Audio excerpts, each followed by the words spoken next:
Hello everyone, welcome back to Shipra's world यानी कि शिप्रा की दुनिया में एक बार फिर से आप सभी का स्वागत है। तो फ्रेंड्स, जैसा कि टाइटल देखकर आप समझ ही गए होंगे कि आज का जो हमारा वीडियो है वो किस टॉपिक से रिलेटेड है। जी हाँ, आज का जो हमारा वीडियो है वो स्टूडेंट्स अपनी बचत कैसे करें इससे रिलेटेड है, क्योंकि मेरे पास काफ़ी रिक्वेस्ट आती है, क्योंकि मैंने काफ़ी बचत की वीडियोज़ बना रखी हैं।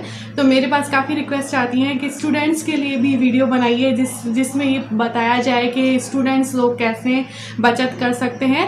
तो चलिए, वीडियो को ज़्यादा देर ना करते हुए, टाइम को वेस्ट ना करते हुए वीडियो को स्टार्ट कर लेते हैं। लेकिन वीडियो स्टार्ट करने से पहले कहना चाहूँगी, अगर आप चैनल पे न्यू है, फर्स्ट टाइम आते हैं, तो चैनल को सब्सक्राइब कर लीजिएगा विद बेल आइकन, जिससे क्या होगा कि मेरे आने वाले वीडियोज़ की नोटिफिकेशंस आप तक पहुँच पाएंगे और आपकी और हमारी मुलाकात इसी तरीके से होती रहेगी। तो चलिए वीडियो को स्टार्ट कर लेते हैं। सो फ्रेंड्स, आजकल ये देखने में आता है कि आजकल की जो जनरेशन है उनके जो खर्चे हैं वो हमारी जनरेशन से काफ़ी अलग हैं। जैसे कि हमारी ही हम बात करें, आज से 10 साल पहले के कॉलेज में हुआ करते थे, तो मम्मी पापा जितना भी पॉकेट मनी के लिए पैसा दिया करते थे, कॉलेज जाने आने के लिए जितना भी पैसा दिया करते थे, तो उसमें से भी हमारा पैसा बच जाया करता था। लेकिन आजकल क्या है, आजकल खर्चे भी बढ़ चुके हैं, मोबाइल्स भी, एंड्रॉयड फ़ोन्स हैं सबके पास, मतलब और भी बहुत सारी ऐसी सुख सुविधाएं हैं जो पहले नहीं हुआ करती थी। तो ये भी एक कारण हो चुका है कि स्टूडेंट लोग जो हैं वो पैसा नहीं बचा पा रहे हैं आज की डेट में। तो आज हम इसी विषय पर चर्चा करेंगे कि स्टूडेंट कैसे अपना पैसा बचाएं। छोटी छोटी चीज़ें ही हैं, वो आप लोगों को करनी है, और वो सब चीज़ें अगर आप वो सब बातें अगर आप फॉलो करेंगे तो आप भी बचत कर सकते हैं और बहुत आसान तरीके से बचत कर सकते हैं। तो बचत करने का मैं सबसे पहला नियम आपको बता दूं, अगर आप बचत करना चाहते हैं तो सबसे पहले आप बजट बनाइए, अपना मंथली बजट बनाइए। बजट बनाने से क्या होगा कि आप अपने जो एक्सपेंसेस हैं उनको ट्रैक कर पाएंगे और आपको ये पता चलेगा कि आप कहाँ फिजूल खर्ची कर रहे हैं, कौन से आपके ज़रूरी खर्चे हैं और कहाँ आपको खर्चा करना चाहिए और कहाँ नहीं करना चाहिए।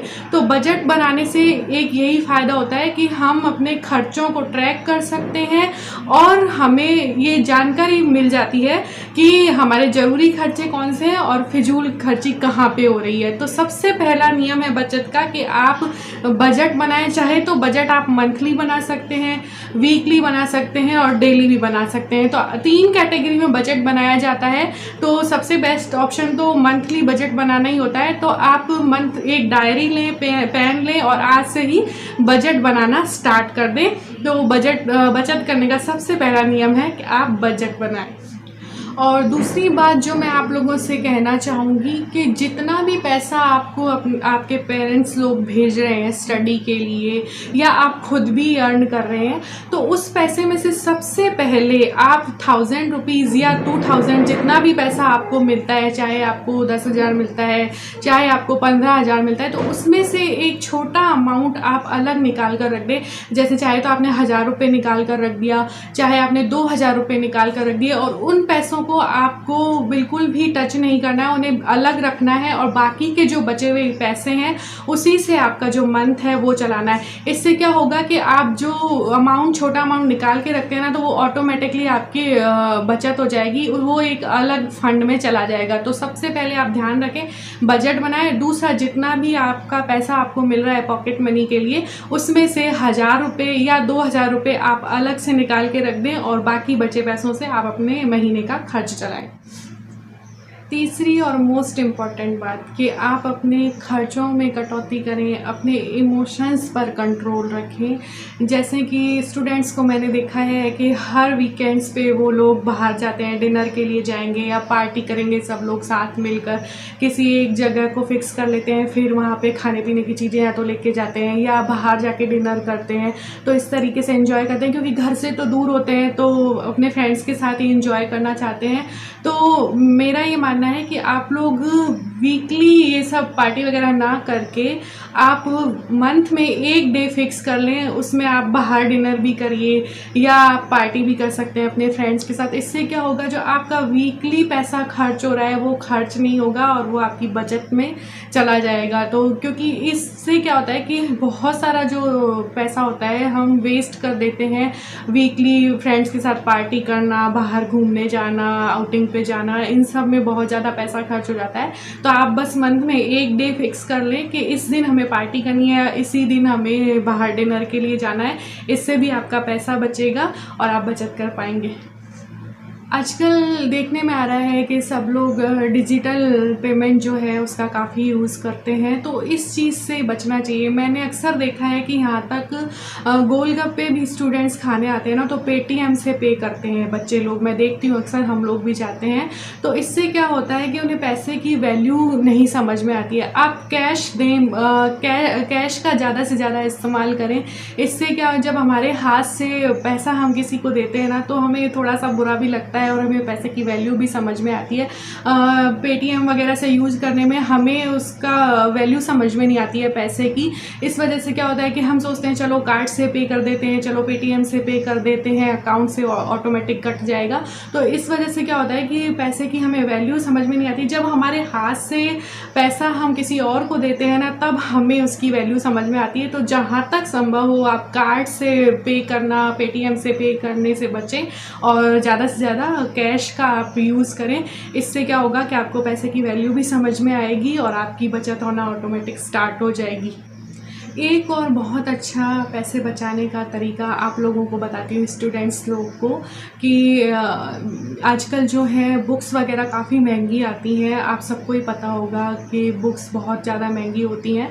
तो इसके लिए आप क्या करें कि आप जो कॉलेज की लाइब्रेरी है उससे बुक्स को इशू करवाएं और साल भर उनसे नोट्स अपने बनाएं और फिर स्टडी करें।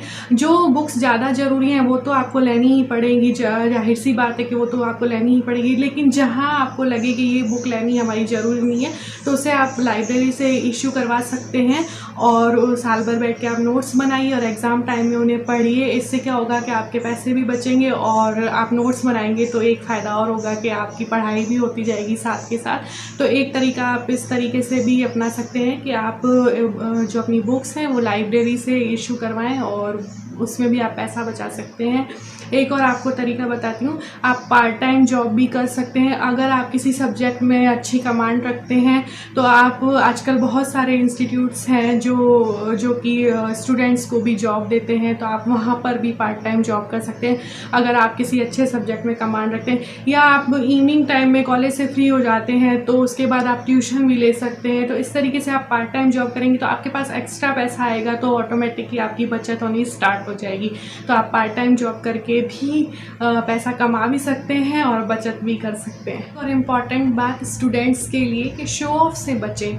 अक्सर मैंने देखा है कि स्टूडेंट्स लोग क्या करते हैं, जैसे अपने किसी फ्रेंड को देख लिया कि वो न्यू ड्रेस लेके आए हैं, मतलब नए कपड़े लेके आए हैं, शूज़ लेके आए हैं। लड़कियां देखती हैं फ्रेंड्स मेरी मतलब नई ड्रेसेस लेके आई हैं, तो उनका भी मन करने लगता है कि हमें भी नई ड्रेस चाहिए, हमें भी नए सैंडल चाहिए। तो नहीं, हमें ये नहीं करना है। ऑलरेडी हम लोगों के पास बहुत अच्छी ड्रेसेस होती हैं, सैंडल्स होते हैं, शूज़ होते हैं। तो बेवजह एक्स्ट्रा चीज़ें लेने से क्या मतलब है। हम भीड़ ही बढ़ा रहे हैं, हमारे अलमारी के लिए हम भीड़ बढ़ा देते हैं एक तरीके से। हमारे पास जगह भी नहीं होती है कपड़े रखने की, सैंडल रखने की, लेकिन हम देखा देखी फ्रेंड्स को देख के भी ड्रेसेस ले आते हैं, सैंडल ले आते हैं। तो हमें अपने इमोशंस पर भी कंट्रोल रखना है।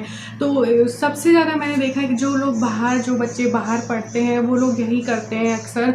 मतलब कोई फेस्टिवल नहीं भी हुआ या कुछ नहीं भी हुआ तो अगर किसी फ्रेंड ने कपड़े लिए तो मुझे भी लेने हैं, ऐसे करके बहुत सारा पैसा वेस्ट करते हैं।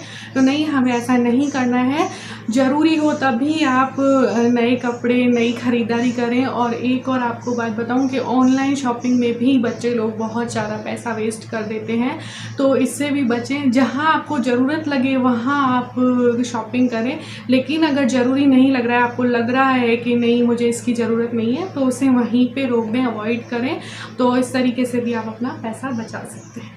एक और पॉइंट पे आ जाते हैं, एक और बात आपको बताती हूँ कि जहाँ तक हो पब्लिक ट्रांसपोर्ट का आप लोग यूज़ करें। बसेस भी चलती हैं बड़ी सिटीज़ में आने जाने के लिए, या कॉलेज के लिए भी बसेस आती हैं। अगर आपका कॉलेज दूर है आपके घर से तो उसके लिए भी बसेस वगैरह चलती हैं, तो उसका आप इस्तेमाल करें। अपना मतलब व्हीकल यूज़ ना करके आप कॉलेज से जो बस चल रही है उसका यूज़ करें, और या फिर आप पब्लिक ट्रांसपोर्ट का यूज़ करें। क्योंकि आप जानते हैं डे बाई डे पेट्रोल के जो जो रेट्स हैं वो बढ़ रहे हैं, तो अगर आप पब्लिक ट्रांसपोर्ट का यूज़ करेंगे तो वो आपको सस्ता पड़ेगा और इस तरीके से भी आप बचत कर सकते हैं। एक और आपको बचत की छोटी सी ट्रिक बताती हूँ कि आप अगर बचत करना चाहते हैं तो मतलब आप डिसाइड कीजिए कि आपको बचत करनी ही है और एक छोटी सी गुल्लक लेके आइए और उसमें जितने भी आप जैसे पैसा खर्च करें, जैसे आप वेजिटेबल लेके आए हैं तो उसमें से आप ये डिसाइड कर लीजिए कि 100 रुपीज़ की वेजिटेबल लेके आए हैं तो 10 रुपीज़ बचाने हैं,